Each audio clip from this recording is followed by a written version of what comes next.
I'm the chair of the Yoga Society for the Scientific Study of Spirituality at SUNY Oneonta. Today we have a wonderful guest from Southern Illinois University, Dr. Gregory Fields, who has written a wonderful book called Religious Therapeutics, Religious Healing. And we are going to be talking to him about this very popular topic. It seems like most of the people in the United States and many people in the world are very interested in finding out what this healing is. And especially after 9/11, the topic of healing has become a core subject for many people who are asking questions what this life is all about and how we can heal a nation, how we can heal a family, how we can heal ourselves. And Dr. Fields has done a wonderful job in his book, and we'll talk about some of the issues regarding healing, spirituality, and religions. We also have Dr. Douglas Schrader, who is the chairman of the philosophy department, also distinguished teaching professor. So among three of us, we will be able to have a good dialogue, and we'll have some fun. Now, before we start with actually getting into what you do in your book, I would like to ask you a simple question, and that is, we would like you to tell us, in the 21st century, how we should try to understand religion. In the past, religion has been understood in terms of a god, goddess, a divine being, a deity, or an absolute principle, or in terms of a book which tells us what this is, and it also offers us a path. So a god, goddess, a book, a path. That's the way it has been understood. Now in the 21st century, you think that religion should be understood in terms of spirituality, where all these other religions, major religions or minor religions, and so forth, are paths leading to it.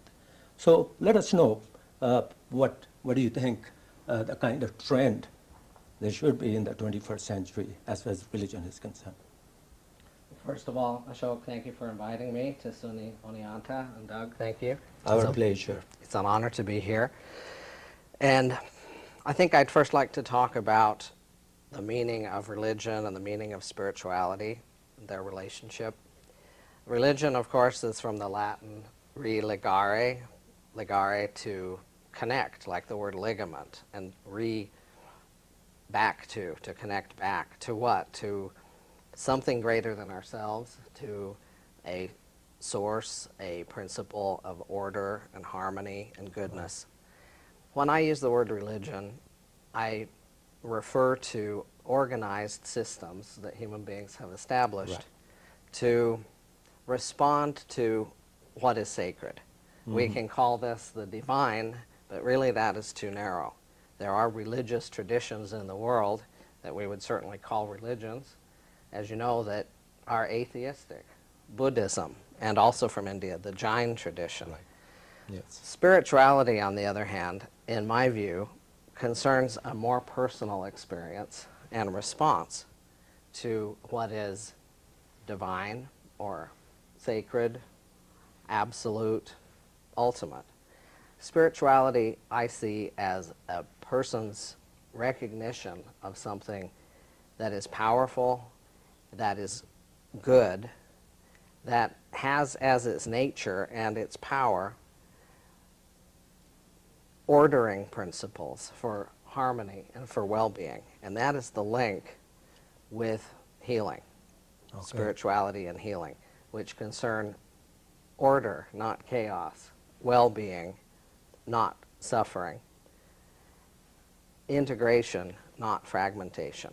Okay. And this is the juncture where I address your particular question about religion in 21st century. So let me pick up, just mention the word integration. Yeah. And now, in various religious traditions, and even in the sciences, we're talking about a human person in terms of integration. Yeah. And that's where the concept of health comes in. That's where the concept of self-realization comes in. And in your book, you talk about integration, you talk about healing, you talk about integration of the whole person. And we have that also in the West. If we go back to the time of Socrates, he's talking about a total person, a whole person, Yeah. to be a person who is able to synthesize the three parts of the soul. And that synthesis or this harmony is what we call the virtue or the virtuous person or character. Now, we find that integration could also mean becoming a whole, a self-realized being. And when a person becomes whole, he can also be called holy. Yeah. So we see here a kind of connection between philosophy, religion, and science. All the three parts are mentioned here. So say something about integration as it is understood in philosophy, in science, and religion. Sure. I'd like to talk first about knowledge and how these major domains of human experience consider the human process of knowing and what it is that we know. Science is basically empirically based. Experiential information is utilized to articulate principles that govern the functions of nature. Right. And with this concept of knowledge is a view of the person mostly as a material biological being with a brain and a nervous system. Our human consciousness even is explained largely in a mechanistic way as a process of neurochemical transformations in the brain and the nervous system that permit us to perceive, to remember, to know, to articulate ideas. Religion gives us a more comprehensive view of the person. Different religious traditions have different constellations of the aspects of the person. We see in the Western tradition a notion of mind and body, and increasingly in the 21st and into the 21st century, emphasis on the relationship between mind and body. But even that articulation of the problem presumes their separateness. Right. Indian tradition, which was a major source for my work in religious therapeutics because it has such rich constellations of personhood and knowledge and wholeness, I think also has a certain dualism to it. Mind-body on the one side and the true self, consciousness, spirit, the divine aspect of the person on the other. And even this dualism is not an ontological dualism, a separateness of substance. It's an epistemic state of, or a state of knowledge or lack of knowledge of the fundamental unity of mind-body on the one side and the spiritual dimension on the other. So the Indian religions, in their very many ways, aim at a person's realizing the unity of mind-body and the spirit, the soul, the consciousness on the other side. And it's not a matter of putting them together. That unity, that union, as you know, is already in place. But there is a useful model here of realization of that unity. And when I use the word realization, I mean it in two senses, to know and to become. I can say I realize that I locked my keys in the car. I knew it, but it was too late. I realized my goal. I earned a PhD in philosophy.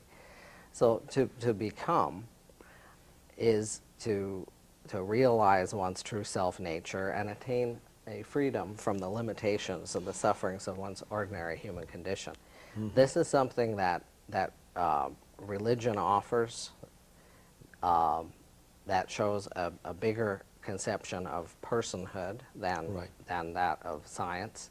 So the notion of health in religion, in my view, is one in which the spiritual self is integrated with the ordinary mind-body self of the person in several ways. There is a sense of establishment and self-identity that permits some transcendence of egoistic reactions to experiences. which can have negative effects on physical and mental health.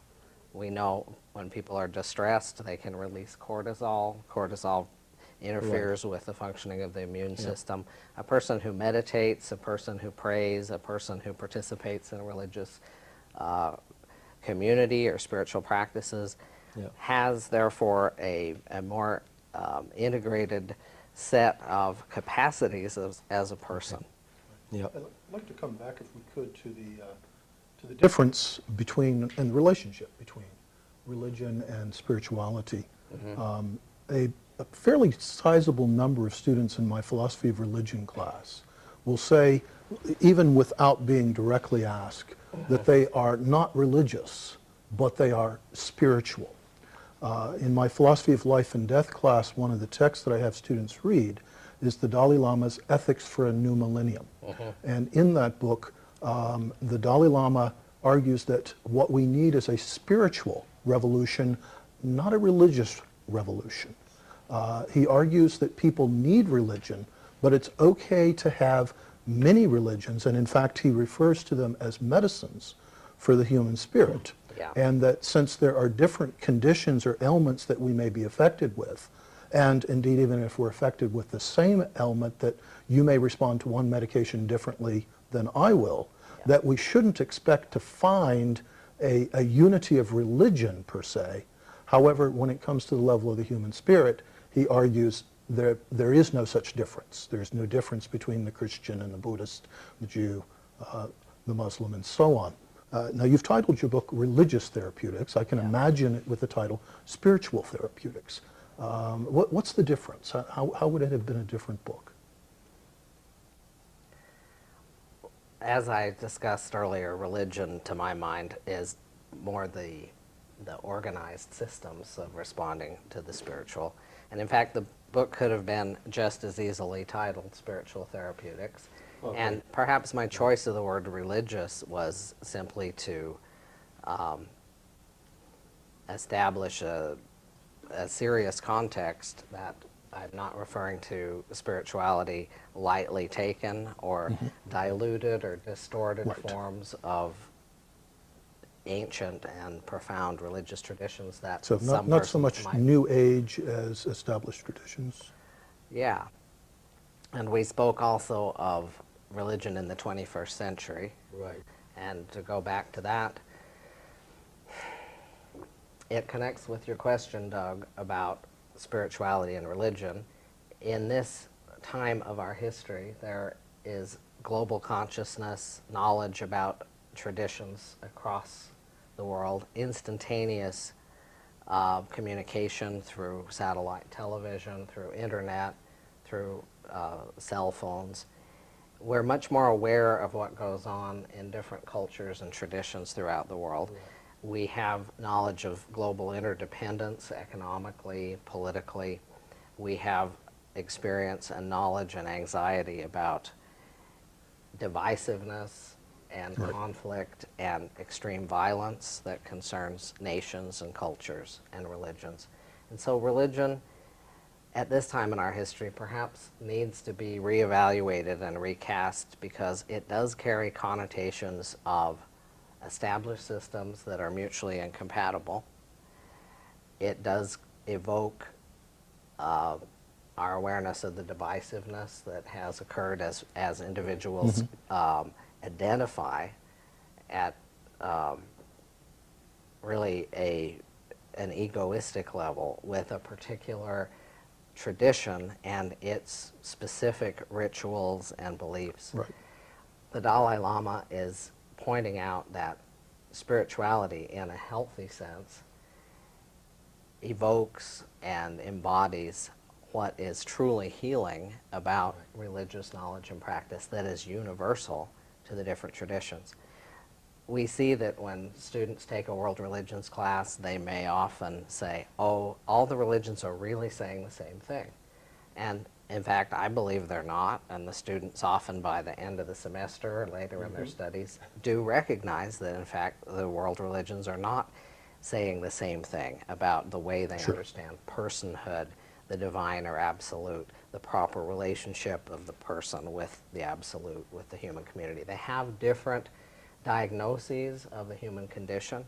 They have different prescriptions for healing the human condition, to use my model of therapeutics to discuss religion. So in the 21st century, I think we are seeing a lot of interfaith initiatives between, in this country, between Muslims and Christians, particularly. We are seeing a recognition of the viable and vital power of indigenous religious traditions, which are not text-based. And Ashok, you had mentioned in the past, religion usually evokes the idea of a holy scripture, whether that be the Tanakh for Jews, or New Testament, or Quran, Bhagavad Gita, whatever it may be. And all of these teachings really started in someone's immediate experience. In some traditions, revealed by the divine itself.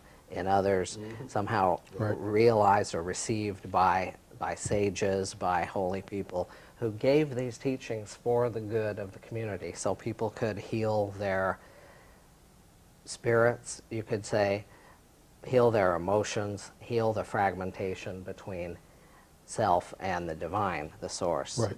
Heal the fragmentation between self and other members of the community.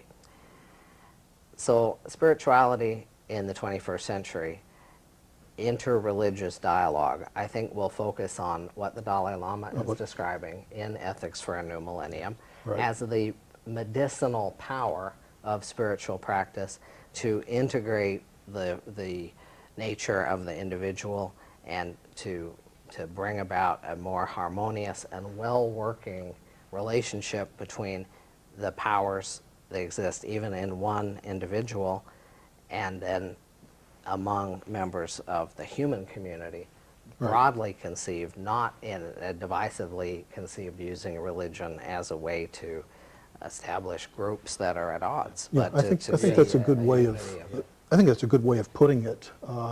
In his now classic study published as Varieties of Religious Experience, William James claimed that there were two commonalities to all religions, a problem and a solution.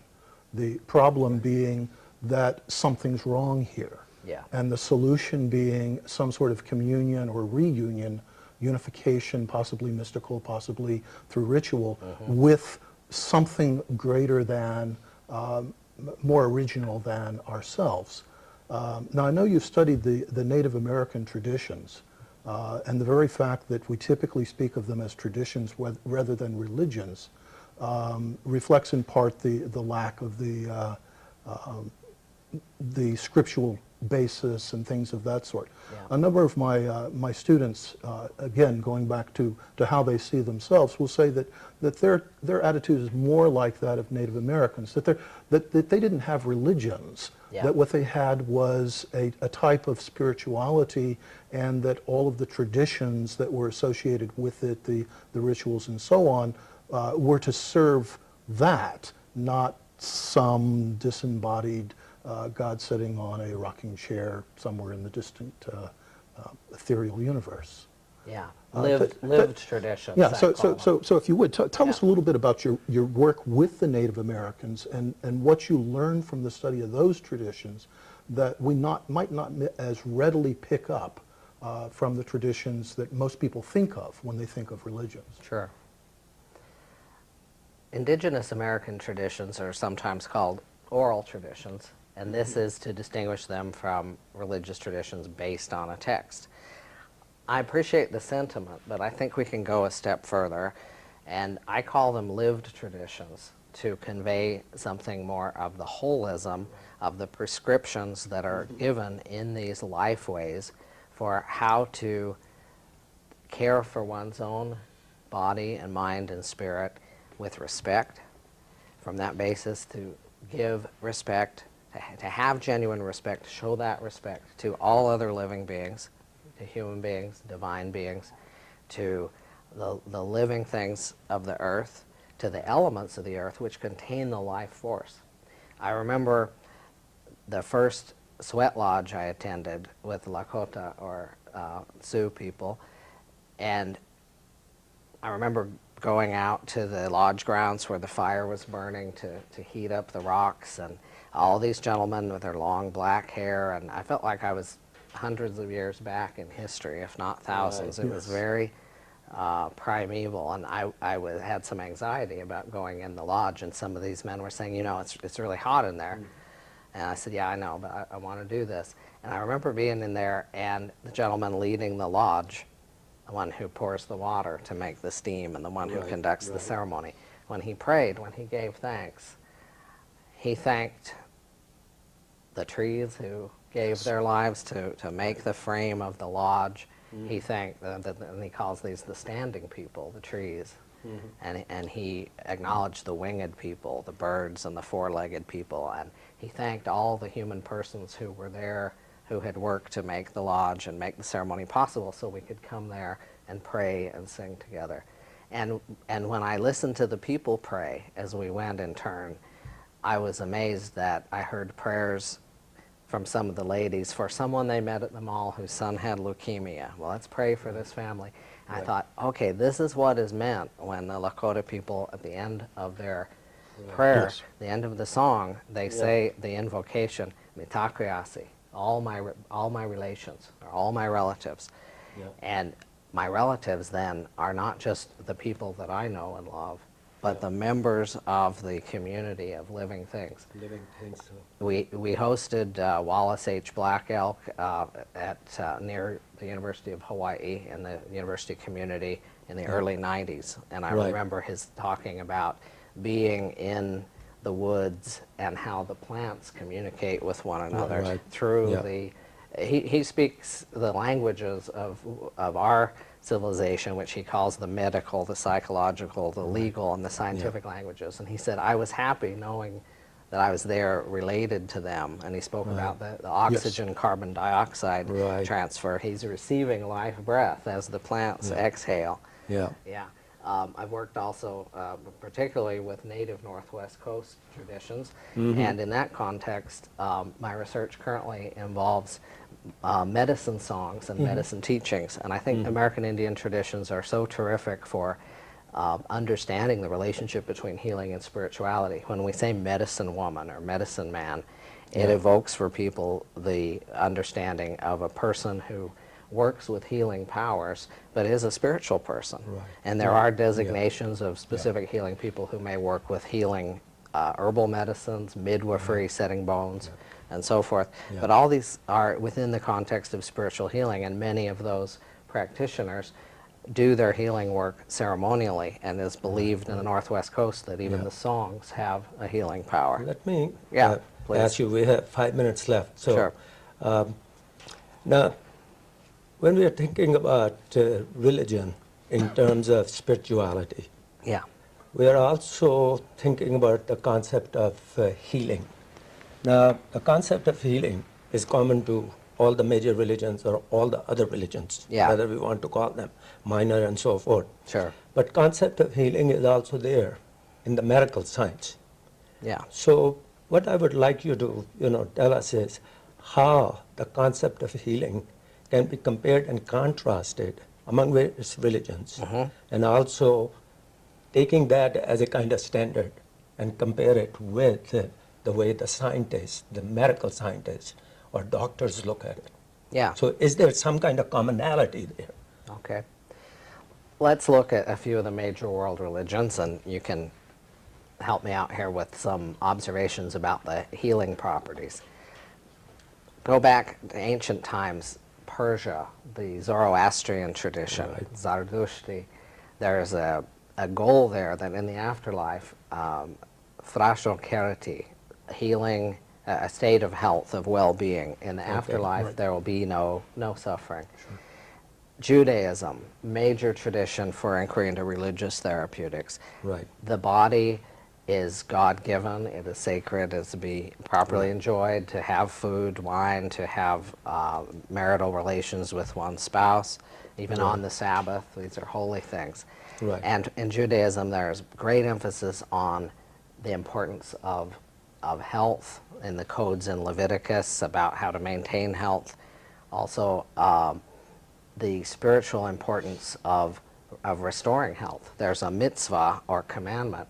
One must return lost objects to one's brother or sister. And in the rabbinical tradition, in later centuries, this would include if you can help someone to heal, you must return that health. Right. Christianity, major world tradition to give us a view of Jesus as soter, the Savior, which means the healer, the one who makes healthy and whole. And there's our connection again with the Indo-European root hal, which gives us the words whole, healthy, and holy. So Jesus healed people as a sign of his power, I believe, from his compassion for them. But greater is the salvation, the healing from the sickness of sin. Quran speaks of itself as a healing for the believers.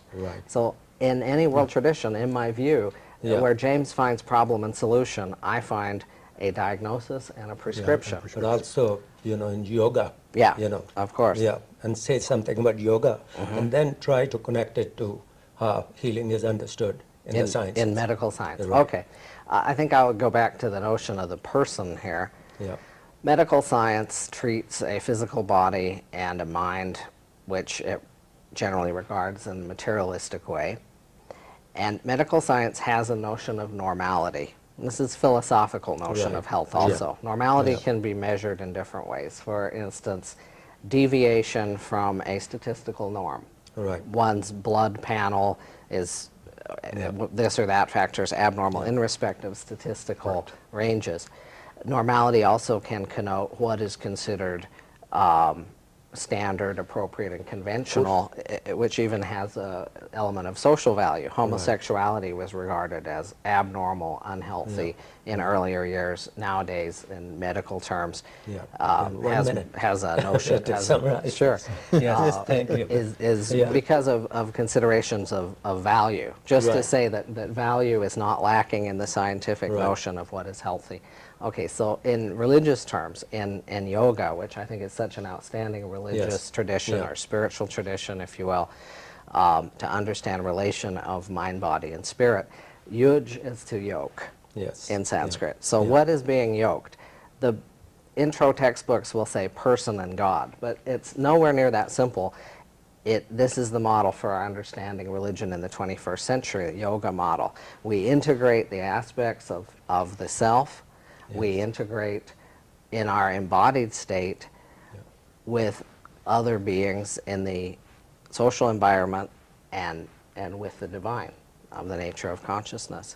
So yoga is actually giving us a holistic view that you're trying to make your body healthy, your emotions healthy, your mind healthy, and bringing a harmony in all these three aspects. Yoga gives the two levels, which is make the body and mind healthy as a condition for spiritual progress, but that is not the end of the story, and that's where yoga is misunderstood. That is where spirituality and healing is misunderstood. The higher level is, with that integration, a person can have health as well-working, well-being, freedom from suffering, freedom to realize full potential as individual so and in community. yoga becomes a kind of model of the interface between science and religion. Precisely, and that's why I chose it for my base to construct a model of religious therapeutics. And our Society of Yoga and Meditation, that's sponsored by Meta-Nexus grant, as well as by Sunyoni Anta. And they wanted us to start this kind of interface, this kind of dialogue between science and religion. And thank you very much. Thank you, gentlemen. Such a great job. And My pleasure. Thank you, Greg. Thank you. Ashok, That's wonderful. Thank you. you talk about